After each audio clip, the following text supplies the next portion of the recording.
اسرائیل نے ایران کے خلاف جنگ چھیڑ دی۔ اسلامی ملک کے اہم مقامات پر صہیونی میزائل حملے، سربراہ پاسداران، آرمی چیف، جوہری سائنسدانوں سمیت کئی دیگر شخصیات شہید۔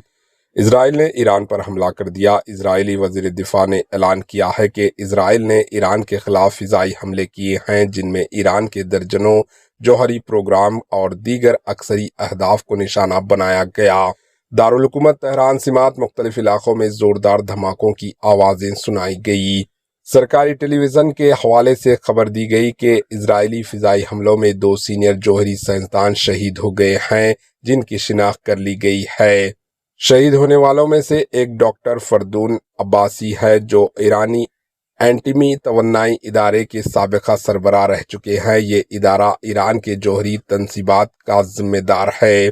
ایران پر اسرائیلی فضائی حملوں کے بعد امریکی وزیر خارجہ مارکو روبیو نے ایک اہم بیان جاری کرتے ہوئے کہا کہ امریکہ ان حملوں میں شامل نہیں ہے اور اس کی اولین ترجیح خطے میں موجود امریکی افواج کا تحفظ ہے۔ انہوں نے مزید کہا کہ آج رات اسرائیل نے ایران کے خلاف ایک طرفہ کارروائی کی۔ امریکہ ان حملوں میں شامل نہیں ہے۔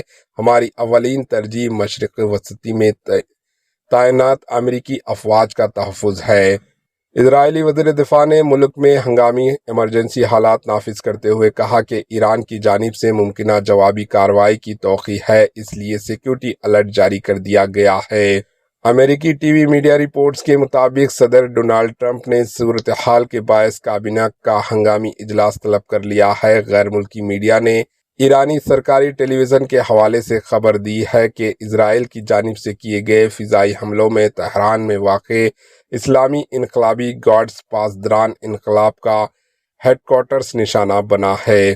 اسرائیلی حملے میں ایرانی chief of staff major general Mohammad Bagheri شہید ہو گئے۔ کمانڈو حسین سلامی کو بھی شہید کر دیا گیا، جبکہ اسرائیلی حکام کا دعویٰ ہے کہ حملے میں متعدد سینئر جوہری سائنسدان بھی مارے گئے۔